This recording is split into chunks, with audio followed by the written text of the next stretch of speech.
Democrat from New York City is As not going to be. all the leaders down there are from New York City, of course. And it's not likely that he's going to be calling me up for advice.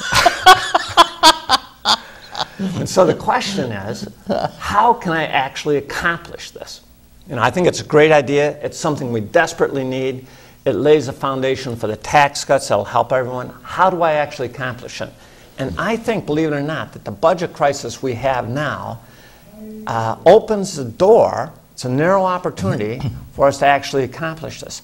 The budget crisis is so bad in New York that New York State cut education funding this year by 5%.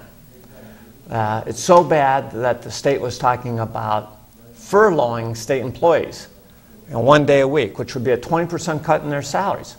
Because of that, I think there's an opportunity to get the teachers union, which is probably one of the most powerful unions in the state, to join with the public sector employees union, and for those unions, which have tremendous power, to call Shelley Silver and say, look, it is fundamentally unfair that the hard-working men and women in this state are losing their jobs, are having their funding cut, so that we can fund a health care program that far exceeds anything that's available to anybody who's working. And if you start with that fundamental fairness argument that the welfare health care coverage should not be better than what you get if you work, then you line up the political forces that are necessary to make change in this state. Nancy Barger had a comment on that when she was on the show recently. And she said that the chances are you would have a little bit more juice going in as a freshman, because there'll be a lot more freshmen. She's convinced there's going to be a pretty good turnover there, although incumbency is almost guaranteed in the state government so far. But she thinks, as you said, because there's so much anger about what's going on, there may be some new faces there, enough new faces so you can form your own group. And obviously, when I go down, and I hope I do, I'm on a mission to really cut taxes, really help build jobs, really clean up some of the corruption that's down there, which is unbelievable sometimes. And the way to do it is not only reach out to fellow legislators, but reach out to those people around the state that have influence in the legislature, like the public sector unions. And right now, the budget crisis is so bad, they're getting pinched. And they're getting pinched to pay for programs that none of us should be funding. Yeah, well, one of the things you point out of corruption, a couple of things that as Will Rogers said, the best, New York State has the best government your money can buy. And they had a couple of two laws that just are ridiculous.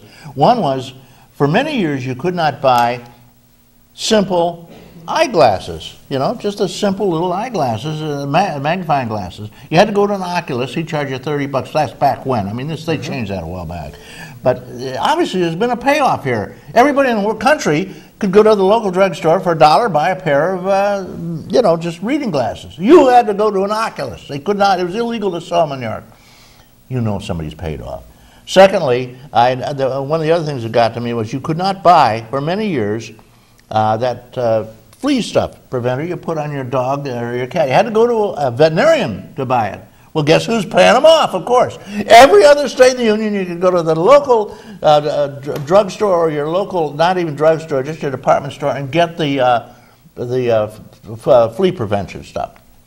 You had to buy it from a vet, $40 a pop, and you get it online for nothing, just about. I'm telling you, there is corruption down there. And you point out, Reed, one of the most serious aspects of the corruption in Albany, which is, they call it pay to play. Yeah. And basically you have very powerful and well-financed special interest groups and lobbyists. There was a study back in 2005. And in 2005, the legislature was in session for 61 days, 37 nights. And during that time period, they had over 200 fundraisers. Reed, I think they were having more fundraisers than they were having committee meetings. Okay, we have a couple of calls. Fundraisers and calls. You want to take a call? Absolutely. Hey, good morning, caller. Thank you for waiting. Thank you. This is a question for Mr. Goodell. Okay. I've been a long-time fan of yours some years ago. Great. The question I have is, how does the number of illegals or immigrants, illegal immigrants in our state, how does those numbers impact on Medicaid and our cost of Medicaid, of course? Yeah, which Could we were you talking about. address your answer to that? Sure, I'd be glad to. And it's a great question. It's a very strange situation here in New York State because for some reason, legislators seem to have trouble understanding what the word illegal means. I think it's fairly straightforward, but maybe that's because I'm a lawyer. They don't use that term. What's the term they use? They have some other term they use. Some euphemism for... Yeah, some euphemism, like a recent resident or something. Whatever it is.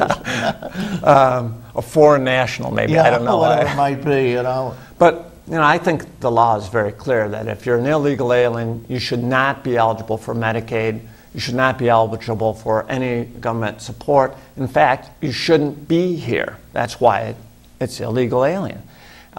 There is a lot of concern that... Undocumented, that's the term. Undocumented, Undocumented friend or something.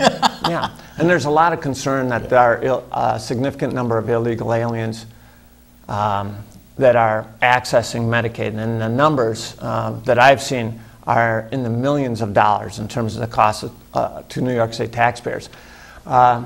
What's really frustrating from my point of view is last year, the State Assembly eliminated a lot of the anti-fraud measures that we had in the Medicaid program and the welfare program, including finger imaging.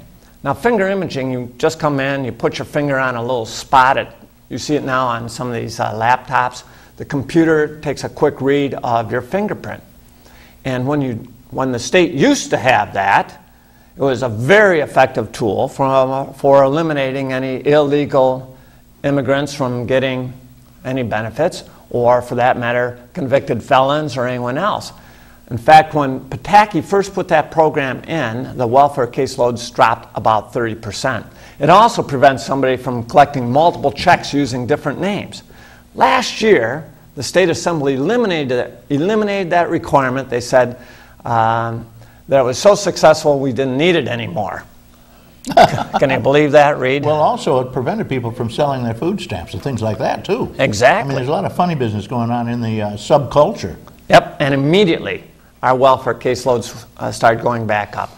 Obviously, if I'm elected as state assemblyman, I'm going to press very hard to eliminate that kind of fraud and abuse, including the collection of benefits for illegal aliens. Okay, caller, does that help out? Well, I appreciate it very much. It clears it up to some extent for me. Okay, well, thanks for the Okay, call. and thank you very much. Thank you for caller. calling. All right. Send me a stamp envelope. I'll give you some $5 coupons over at at Lakeview Restaurant at the foot of the hill in Mayville. All right, now the illegals is a big problem. I don't know how the heck, Arizona's trying to do something about it. But it looks like the administration is bound and determined to do the Reagan thing. And the way you solve illegal aliens is you make them nationals, give them citizenship, then they're no longer illegal aliens. You don't have any more illegal aliens. They're all gone. And if you look at what's happening in Arizona, I find it astounding. I can't believe it, yeah. Here you have the state saying, we want to enforce the law. The law. It is a federal law, what we're going to do. Their law is the federal law. And so you have Arizona saying, we want to enforce the law, and the federal government sues them for trying to enforce their own law. Yeah. It's That's a crazy thing. thing. Now there's a new wrinkle coming up. I guess they're working on this one to make you legal if you do a number of things. I guess you got to swear allegiance. You got to fight in the Army for at least a year, and there's one or two other ways you can become legal, which is pretty easy for an awful lot of people, Yeah. And so that's kind of around the back side, a flank attack on it, and it looks like the administration is going to make everybody legal. That's what they want to do, and then we'll start over. Of course, Reagan. Don't even mention Linda. Reagan said this will end the problem forever and ever and ever. Well, hell, it's worse than it ever was now. That's right. It ended the problem for about a week, and then people realize that right now, for instance, it looks like Obama's going to try to get, and basically like Obama, but this policy is insane. And he's going to, as soon as illegal aliens notice that they're going to all get legalized, you know there's a mass attack. Millions of them are coming across every day now. And they can't control them, they can't stop them, they don't even want to, really, I guess. You got another phone call. Good morning, caller. Thank you. You want to take a call? You want to talk about this? No, let's... Okay, we'll break for a second on the illegal aliens and be right back. Incidentally, undocumented foreigners, or whatever they use. And of course, one thing before we take this call. You know, last year, the State Assembly actually recommended giving illegal aliens driver's licenses. There you go. And welfare, and school, and education, and hospital, and Medicaid, and a limo. And I'm opposed to driver's licenses from New York State to people who shouldn't be in New York State in the first place. They should be back where they belong. They're felons, for God's sake. Good morning, caller. Good morning, Reed. How are you? Fine. My question is regarding Mr. Goodell's website. Uh-huh. I see he hasn't made any posts since August 2nd. And I was just wondering if it had fallen into disrepair. What happened to your site? Well, I had a very, very sharp volunteer that was helping me out with my website. And I have to tell you, Reed, I'm lucky I know how to get on it. But he was a very sharp young student. And unfortunately, with a great, sharp young student, he went to college. Oh, no. And so at the end of August, he left me, went to college, where I'm sure he'll do great. And caller, thank you for bringing that to my attention. I just this week made arrangements, and I have somebody who knows how to get into my computer system and update it, and we should be updated. And for those of you who haven't come in, within the next few days we'll be up to date again. And the neat thing about the website, it's called andygoodell.com. Very easy name, andygoodell.com. But when you go in it, you can click on the issues and you can get a detailed explanation of where I stand on a lot of important issues. I know a lot of times, Reed, people say, I don't know where my candidate stands or where any candidate stands, because candidates seem to be great at... Well, you can always say, I'm with you, you know. Oh, yeah, I'm with you. I'm with you. I don't know where you are, but I'm with you. With you. But if you want to see exactly where I'm at within the next couple of days, for example, I have an outline of budget issues. There's 15 different specific ideas on how we can cut taxes and improve the budget process. I wanted to remind people there's another way you can get to your site. You just type in nancybarger.com, right? Yeah, I wish. Yeah, and we should talk about that a little bit. She was really hot under the collar about that one. Yeah, unfortunately, one of my supporters bought her web name, Nancy. Well, bought that one. That one, yeah. And of course, she can use nancybarger.net, nancybarger.org, nancybarger.edu, Nancy Barger for Assembly, Barger for Assembly. I mean, out of all the possible names, my supporter bought one, and she was upset about it. And when she brought it to my attention, I said, I didn't know that, but you know what? You can have it right now for free. It's all yours and no charge at all. No charge at all. And I called her right then and there, left a message, said, call me right back and you can have it for free. And you know, once in a while something will screw up. And when that happens, don't we hope that the candidate will immediately do everything he can to correct it? Show grace anyway. We've got a couple of calls, Andy. They're beating the horn there. You want to talk to somebody? Sure, Hey, absolutely. Good morning, caller. Thank you for waiting. Well, good morning. You guys were talking about social programs, and I'm wondering what happened to the 5-year cap on welfare. I thought it was 5 years and you're done. Great question, caller. Thank you for calling. The federal government put a 5-year cap on welfare benefits. It was part of, I think, Bill Clinton's welfare reform program. But here's what New York does. At the end of the 5 years, you go off the federal program and you go on a New York program. For another 100 years. Until you... 4 generations. Or for generations, yeah. No question about it. Welfare reform is important. And what I find most frustrating about a lot of our welfare programs is we actually pay people to do destructive things. For example, New York State has what's known as a baby bonus.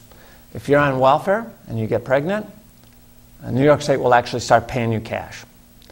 And we all know that it's a tremendous